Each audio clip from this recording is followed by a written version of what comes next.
দ্বিতীয়, উনি বললেন আমি কোনো ক্ষমতা চাই না। তৃতীয়, আমি এই বর্তমান পরিস্থিতির অবসান চাই এবং আপনার একটা পলিটিক্যাল কানেকশন আছে, পলিটিক্যাল সার্কেলে আপনার যোগাযোগ আছে, আমি আপনাকে দিয়ে এই কাজটা করাতে চাই। আপনি কাইন্ডলি মেজর স্টেক হোল্ডারকে সবাইকে বলেন আমি ওনাদের সাথে দেখা করতে চাই, অতি সত্বর যেখানে ওনারা চান সেখানে আমি যাব এবং এই বর্তমান পরিস্থিতির আমি একটা পলিটিক্যাল সমাধান চাই। তা আমি ওনাকে বললাম আমাকে কেন, ওই যে আপনার একটা কানেকশন আছে আমি এর জন্যই বলছি। এই বলার পরে ওনাকে আমাকে একটু কফি দিল, কফি খাচ্ছি, উনি আমাকে বললেন ঠিক 10:30 আমাকে ভারতীয় সেনাপ্রধান টেলিফোন করবেন। তখন বাজে আমার মনে হয় 10টা 25। আমি ঘড়িটা দেখে বললাম তাহলে তো আমার চলে যেতে হয়। উনি বললেন না আপনি বসেন, আপনি শুনেন।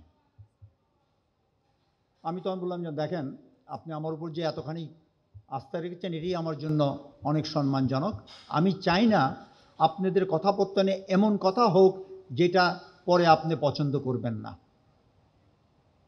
তা আপনি you talk yourself, let me go. তা আমি ওখান থেকে বের হয়ে স্ট্রেট হয়ে চলে গেলাম।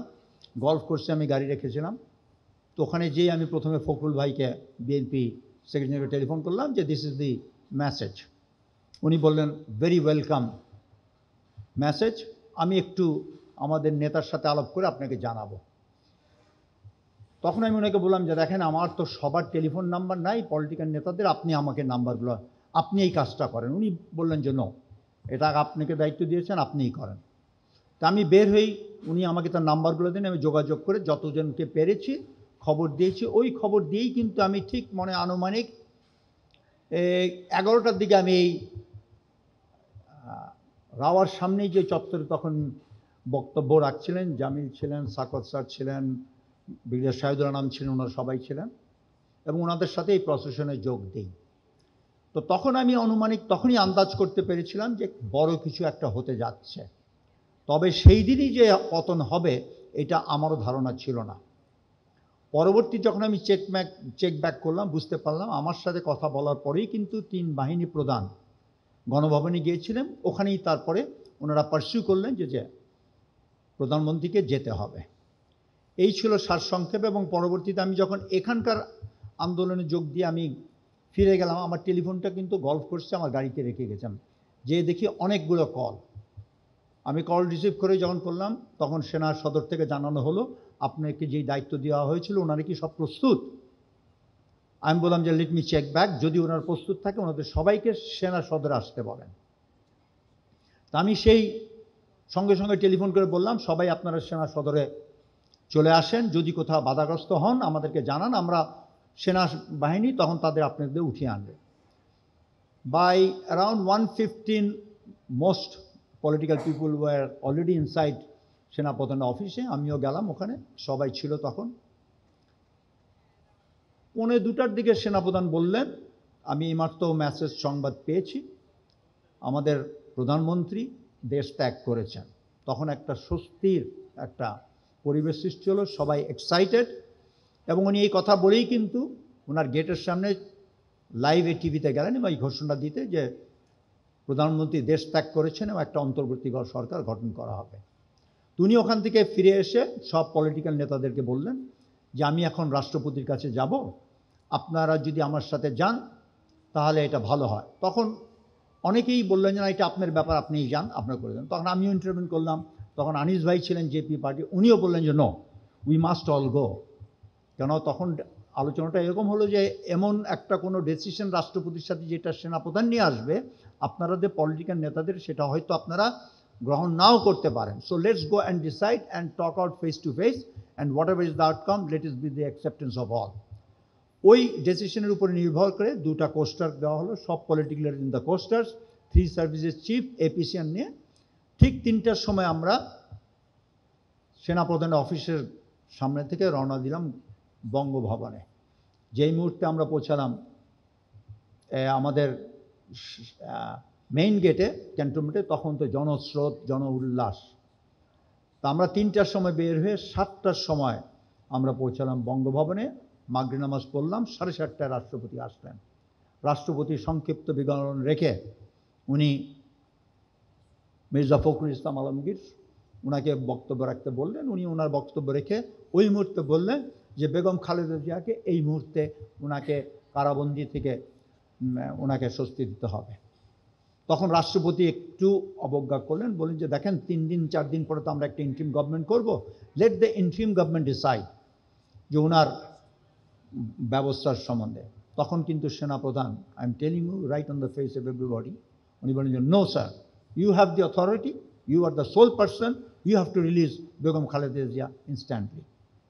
আচ্ছা, এরকমভাবে সবাই বলার পরে আমার পাল্লা যখন এসেছিল আমি কিন্তু 3টা বলেছিলাম। 3টা কথা হচ্ছে, একটা কথা হচ্ছে যে পুলিশকে নিয়ে, কেন ডিজিএফআই চিফ তখন ওই কনফারেন্সে ছিলেন এবং ক্ষণে ক্ষণে উনি he was giving a running commentary as to what is happening in the various police stations in Dhaka. তো তখন ওই বক্তব্যে আমি বললাম যে দেখেন, পুলিশের যে অবস্থা আমরা সবাই জানি কেন পুলিশের এই করুণ অবস্থা। এই মুহূর্তে আমরা পুলিশের যেরকম প্রয়োজন, সেনাবাহিনী কিন্তু ক্ষণেকের জন্য হয়তো আইন শৃঙ্খলা পরিস্থিতি দেখভাল করতে পারে, কিন্তু বাস্তবে কিন্তু সেনাবাহিনী এইটা দিকক্ষণ করতে পারবে না। তাই পুলিশকে আস্থা আনতে হলে পুলিশে যারা বেশি বাড়াবাড়ি করেছে তাদেরকে ধরে অ্যারেস্ট করে তাদেরকে জনসম্মুখে যদি দেখা হয়, আইন তার নির্ধারিত গতিতে তার ব্যবস্থা নেবে, তাহলে হয়তো জনগণের মধ্যে সেই আক্রোশটা কমবে। দ্বিতীয় কথা ছিল যে ওই সময় একটা খবর ছিল সব জায়গায় যে সব নেতারা পালিয়ে যাচ্ছে এয়ারপোর্টের মাধ্যমে। এয়ার চিফ ওখানেই ডিসিশন দিলেন airport will be closed immediately. The third point, আমাকে হাসান নাসির টেলিফোন করেছিল যখন আমি ওখানে বসেছিলাম রাষ্ট্রপতি ভবনে, যে এখানে আমরা আয়নাঘরের সামনে ডিজিএফের সামনে আমরা এবং যারা ক্ষতিগ্রস্ত পরিবার, যাদের পরিবাররা ঘুম খুন হয়েছিল তারা এখানে দাঁড়িয়ে আছে, আমরা এই আয়নাঘরে যারা আছে তাদেরকে আমরা এখান থেকে বের করে আনতে চাই। আমি এই কথাটা রাষ্ট্রপতির সামনে উঠালাম। রাষ্ট্রপতি একটু আশ্চর্য হলেন, আয়নাঘর বলতে কিছু আছে কি না। উনি একটু সন্দেহ পোষণ করলেন। আমি বললাম যে দেখ মহামান্য রাষ্ট্রপতি, আয়নাঘর আছে কি না এটা আমিও জানি না, আপনিও জানেন না। Whether it is virtual or real, we have no idea. এখানে তো ডিজিএফআই চিফ আছেন, লেট হিম ক্লিয়ার। ওই মুহূর্তে সেনাপ্রধান কিন্তু স্টেজে বললেন, sir I will take care of it, they will all be released. So that was the scene that day. তখন কোনো কারোর প্রশ্ন বিপ্লবী সরকার কারোর মনে আসে নাই, সবাই কিন্তু প্রশান্তিতে শান্তিতে ছিল যে স্বৈরাচার পালিয়েছে।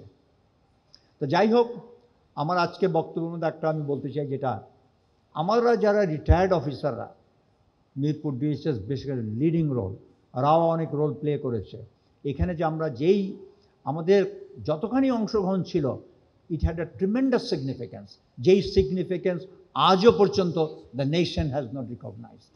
And we as a team, আমার মনে is time we must recognise. কেন 3, 4, 5 এই 3 দিনের মেইন ঘটনা এবং আমাদের রিটায়ার্ড অফিসারদের পারফরমেন্সের জন্যই কিন্তু, আমাদের বিদ্রোহের জন্যই কিন্তু সেনাবাহিনীর উপরে এটা একটা বিরাট প্রভাব পড়েছে। এবং সেই প্রভাবের পরিপ্রেক্ষিতেই কিন্তু আমি মনে করি হাসিনার তক্তা উল্টাইছে। তা আমাদের এই স্বীকৃতি অবশ্যই দিতে হবে। আমি মনে করি এই স্বীকৃতি আমাদের প্রাপ্য এবং যত শীঘ্রই পাবো সেটি। এবং রাওয়া এবং আমরা যদি ইউনাইটেড থাকি, we can achieve everything. Let us not be divisive. We remain united. This country needs the military and the retired officer to remain united. If you are united, আমরা অসম্ভবকে সম্ভব করতে পারবো। ধন্যবাদ। আসসালামু আলাইকুম। বান্ডেল থাকলে প্রতি সেনমানিতে টাকা বাঁচবে। বিকাশ সেনমানি বান্ডিল কিনে জিতুন প্রতি লেনদেনে।